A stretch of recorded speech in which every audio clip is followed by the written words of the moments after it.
وہ جو اقبال نے کہا نا کہ لے گئے تسلیس کے فرزند میراث خلیل،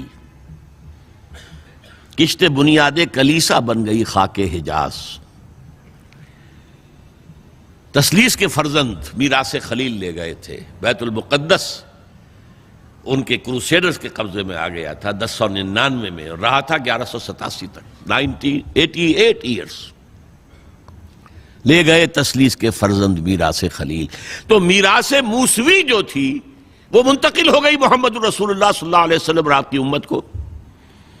ان کا قبلہ کینسل، یہ قبلہ آ گیا، تو سب سے زیادہ دکھ تو انہیں تھا۔ اب جو وہاں سے کاؤنٹر ریولوشنری موومنٹ آئی ہے وہ عبداللہ ابن سبا یہودی۔ بعض لوگ آج یہ بھی کہہ دیتے ہیں کہ یہ تو ایک ایسی ہی افسانوی شخصیت ہے، کوئی اس کا وجود ہی نہیں تھا، بڑی زیادتی کرتے ہیں، خاص طور پر ہمارے بعض اہل تشیع یہ کہتے ہیں، حالانکہ ان کی کتابوں کے اندر درج ہے کہ حضرت علی نے عبداللہ ابن سبا اس کے 40 ساتھیوں کو آگ میں زندہ جلوایا۔ رجال کشی کے اندر دیکھ لیجئے لکھا ہوا موجود ہے۔ لیکن چونکہ کچھ لوگوں نے شیعیت کے لیے لفظ سبائیت استعمال کرنا شروع کر دیا، اس لیے وہ ڈیفنس میں کہتے ہیں نہیں سبا تو یہ تو افسانوی شخصیت ہے، سبا کوئی تھا ہی نہیں عبداللہ ابن سبا۔ نہیں، عبداللہ ابن سبا ایک شخص تھا یہودی، وہ اسلام کا لبادہ اوڑھ کر آ گیا دارالاسلام میں، حضرت عثمان رضی اللہ تعالیٰ عنہ کا عہد۔ اور ایک مغالطہ میں چاہتا ہوں کہ ان دی فرسٹ انسٹنس دفع کر دوں۔ عام طور پر اتنی غلط طریقے سے تاریخ بیان ہوئی ہے کہ حضرت عثمان کے عہد خلافت کو سمجھتے ہیں پورا کا پورا عہد خلافت غالباً فتنوں ہی کے اندر تھا اور اختلافات ہی تھے اور خانہ جنگ۔ معاذ اللہ، ایسا نہیں تھا۔ طویل ترین دور جو ہے دور خلافت حضرت عثمان کا ہے، 12 سال۔ حضرت ابوبکر کے 2.5 سال، حضرت عمر کے 10 سال، دونوں کو جمع کریں گے تو عثمان کا، اور اس میں 10 سال بالکل اسی شان کے ہیں جو حضرت عمر کے خلافت کے شان ہیں، کوئی اختلاف نہیں۔ اور فتوحات کا دائرہ بڑھتا چلا جا رہا ہے، تھمتا نہ تھا کس چیز سے سیل رواں ہمارا۔ اس کے آخری ایام میں یہ شخص آیا اور اس نے ایک تو یہ کیا کہ پرانی جو قبائلی عصبیت تھی اس کو زندہ کیا۔ خلافت تو بنو ہاشم کا حق ہے، محمد ہاشمی تھے صلی اللہ علیہ وسلم۔ ہاؤ کم یہ ایک بنو امیہ کا شخص کیسے بیٹھا ہے؟ دیکھیے اس شخص نے کتنا انتظار کیا۔ حضرت ابوبکر بنو امیہ میں سے نہیں تھے، لہذا یہ فتنہ اس کے خلاف نہیں ہو سکتا تھا، کیونکہ چشمک جو تھی وہ بنو امیہ اور بنو ہاشم کی تھی، بڑی پرانی تھی۔ یہ بڑے برابر کے یہ دو کلینز جو تھے مد مقابل تھے ایک دوسرے کے، باقی چھوٹے قبیلے تھے، بنو تیم ہیں، بنو عدی ہیں، لیکن مقابلہ تھا بنو امیہ اور بنو ہاشم کا۔ حضرت ابوبکر بنو تیم میں سے، حضرت عمر بنو عدی میں سے، بنو امیہ میں سے حضرت عثمان۔ اب اس کو موقع ملا، اب آیا یہ اموی، یہ بن گیا۔ یہ سب غاصب ہیں، ابوبکر بھی، عمر بھی، عثمان بھی۔ خلافت پہلے دن سے علی کی ہے اور اس کو ملنی چاہیے۔ اس سے آگے بڑھ کر، اور علی تو خدا ہے، انکارنیٹ، گاڈ انکارنیٹ، یہ اس کا عقیدہ جو اس نے پھیلایا۔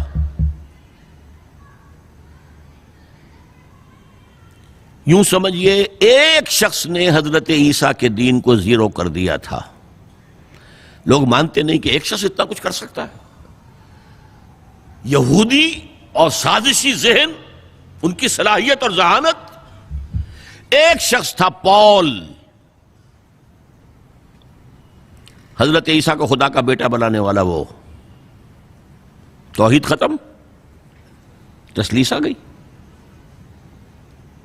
شریعت کو ختم کرنے والا وہ حضرت عیسیٰ کہہ کر گئے تھے تم پر شریعت موسوی نافذ رہے گی، اس نے کہا نہیں، ایبروگیٹڈ، نو شریعہ۔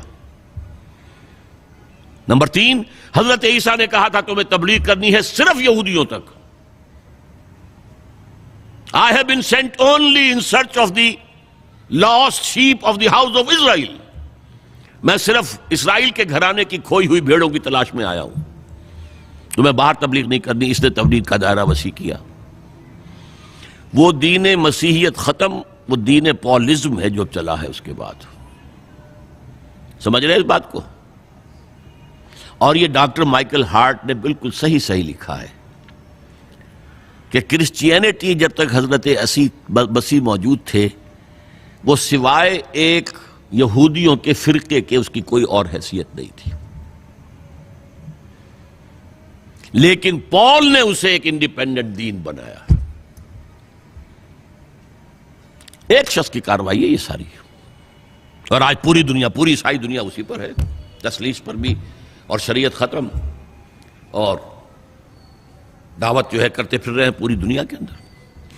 اسی طرح اس نے کیا، قبائلی عصبیت کو چھیڑا اور حضرت علی کا مبالغہ کیا یہ خدا ہے، اوتار، گاڈ انکارنیٹ. تیسرا کام کیا کیا کہ حضرت عثمان رضی اللہ تعالی عنہ اور ان کے جو عاملین تھے، گورنر کوفے کا ہے، گورنر شام میں دمشق میں ہے، گورنر مصر میں ہے، ان کے خلاف پروپیگنڈا شروع کیا. یہ بیت المال میں خیانت کر رہے ہیں، یہ غبن کر رہے ہیں، یہ اپنے عزیزوں کو جو ہے پال رہے ہیں، ان کو دے رہے ہیں، وہ اقربا پروری کر رہے ہیں، اور یہ کر رہے ہیں، اور ٹیکنیک کیسی عجیب. کوفے میں کوفے کے گورنر کے خلاف بات نہیں کریں گے، دمشق اور مصر کے گورنر کے خلاف بات کریں گے. اب کہاں دنیا کے پاس ذرائع تھے کہ کوئی ویریفائی کرے بھئی یہ بات صحیح ہے کہ نہیں ہے، غلط ہے؟ نہ کوئی ذرائع رسل و رسائل ہیں. اور اگر آپ کوفے میں کھڑے ہو کر عثمان نے یہ کر دیا، عثمان نے یہ کر دیا، عثمان نے یہ کر دیا، یہ کر دیا، اب کون اس کو جو ہے اس کی تحقیق کر سکے گا؟ دمشق میں گئے ہیں تو دمشق کے گورنر کے خلاف کچھ نہیں، عثمان کے خلاف، اور کوفے کے گورنر کے خلاف، اور مصر کے گورنر کے خلاف. مصر میں گئے ہیں تو اس کے خلاف کچھ نہیں، دمشق اور کوفے کے گورنر کے خلاف اور عثمان کے خلاف. اور پھر ہر طرف سے بلوائیوں کو لا کر گھیراؤ کر لیا حضرت عثمان کے گھر کا. یہ تحریک ہے جو بہت زبردست کامیابی سے ہمکنار ہوئی. یہودی سازش. اب تمام صحابہ کہہ رہے ہیں حضرت عثمان سے کہ آپ ہمیں موقع دیں کہ ہم ان کا سر کچل دیں. آپ فرماتے ہیں نہیں، یہ مجھ پر الزام لگا رہے ہیں نا، میں وضاحت کرتا ہوں. اپنے گھر کی چھت کے اوپر کھڑے ہو کر آپ نے کہا دیکھو یہ میں نے نہیں کیا، یہ میں نے نہیں کیا، میرے یہ احسانات بھول گئے ہو. حضرت علی نے مسجد نبوی میں کھڑے ہو کر جتنے الزامات لگائے تھے ان سب کی طرف سے برات کا معاملہ کیا کہ جھوٹ کہہ رہے ہو تم، عثمان پر کوئی غلطی جو ہے، کوئی خیانت ثابت نہیں. لیکن جنگ کی اجازت حضرت عثمان نہیں دے رہے. یہ میرے خون کے پیاسے ہیں نا، جب تک قتل نہیں کر لیتے جرم کہاں ہے؟ جب قتل کر لیں گے تم قصاص دے لینا. لیکن میں کسی کلمہ گو کی جان نہیں لینا چاہتا، صرف اپنی جان کے تحفظ میں. یہ ہے عزیمت کا پہاڑ. لوگ کہتے ہیں کمزور تھے. جان بچانے کے لیے تو آدمی پتہ نہیں کیا کچھ کر بیٹھتا ہے، اور طاقت ہو تو طاقت کو کیسے استعمال کرے گا. حضرت امیر معاویہ کی طرف سے پیغام پر پیغام آ رہے ہیں کہ اب ہمیں اجازت دیں میں فوجیں بھیجوں اور ان کا قلع کما کر دیا جائے. حضرت عمرو بن العاص کا پیغام آ رہا ہے مصر سے، اب ہمیں اجازت دیں. طلحہ، زبیر، علی اجازت مانگ رہے ہیں مدینے کے اندر، آپ اجازت دیں کہ ہم جنگ کریں ان سے. نہیں. آخر کار حضرت علی نے دونوں بیٹوں کو، حضرات حسنین، حضرت حسن، حضرت حسین، دروازے پر کھڑا کر دیا. پہرے دار حضرت عثمان کے، حضرت حسن، حضرت حسین، کہ کوئی گھر میں داخل نہ ہونے پائے. پچھواڑے سے آئے ہیں اور شہید کیا ہے. میرے نزدیک تاریخ کی مظلوم ترین شہادت بمانی مقتول فی سبیل اللہ وہ حضرت عثمان ہے. بلکہ میں جرات کر رہا ہوں ذرا، آپ کو معلوم ہے علامہ اقبال سے مجھے کتنا تعلق قلبی ہے. میں نے ان کے ایک شعر میں ترمیم کی ہے، میں سمجھتا ہوں انہوں نے صحیح نہیں کہا. غریب و سادہ اور رنگی ہے داستان حرم، نہایت اس کی حسین، ابتدا ہے اسماعیل. حضرت اسماعیل کو اللہ تعالیٰ کے حکم سے حضرت ابراہیم ذبح کر رہے تھے نا، اور حضرت حسین ذبح کر دیے گئے. تو گویا کہ ابتدا جس کی ہوئی تھی حضرت اسماعیل سے، اس کی انتہا حسین پر ہوئی۔ میں کہتا ہوں بالکل غلط۔ ان کو ذبح کر رہا تھا خلیل اللہ، اور ان کو قتل کر رہے ہیں یزیدی اور زیادی اور کوفی۔ کوئی تقابل ہے؟ وہ قتل نہیں ہوئے، یہ قتل ہو گئے۔ انہوں نے پیشانی خود رکھ دی۔ یہاں تو حضرت عثمان لڑتے ہوئے، حضرت حسین لڑتے ہوئے شہید ہوئے۔ کون سی چیز مشترک ہے؟ ایک مصرے میں جمع کر دیا ہے، صنعت لفظی تو آپ کہتے ہیں اس کو، لیکن کیا مشترک کیا چیز ہے؟ اور میں نے امید ہے علامہ اقبال سے ملاقات ہوگی اگر آخرت میں، تو وہ میری اس بات کو تسلیم کریں گے۔ میں نے اس شعر کا دوسرا جو مصرع ہے بدلا ہے، نہایت اس کی ہے عثمان، ابتدا حابیل۔ حابیل جنہوں نے کہا تھا بھائی جان آپ مجھے قتل کرنے کے لیے ہاتھ اٹھائیں گے تو میں اپنا ہاتھ نہیں اٹھاؤں گا آپ کو قتل کرنے کے لیے۔ عثمان نے کہا کہ میں نہیں کسی کو قتل کروں گا، کسی کلمہ گو کو، جو مجھے قتل کر دیں گے پھر ان سے قصاص لے لیں۔ عثمان کے پاس لاکھوں کی فوجیں، سٹینڈنگ آرمیز، پھر بھی انہوں نے اپنی جان دے دی۔ حضرت حسین بہرحال جتنے بھی افراد تھے بہادری سے، شجاعت سے لڑتے ہوئے شہید ہوئے، اس میں کوئی شک نہیں، لیکن لڑتے ہوئے شہید ہوئے نا۔ حابیل کی طرح یہ تو نہیں کہا کہ تم مجھے کرتے ہو تو کر دو، میں تو تمہیں قتل نہیں کروں گا، نہیں۔ بہرحال یہ جو تھا فتنہ، اس کو کہا ہے اور اس کو کتاب میں لکھا گیا، باقاعدہ ایک تصنیف ہے، الفتنۃ الکبریٰ، عظیم ترین فتنہ، حضرت عثمان کی شہادت۔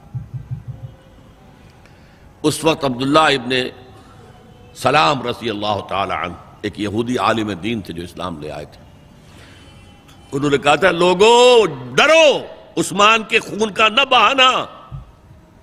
میں جانتا ہوں تاریخ بنی اسرائیل کی، اگر کبھی کوئی نبی جو ہے اگر شہید کیا گیا تو 70,000 آدمی اس کے بعد مارے گئے اللہ تعالیٰ کی طرف سے،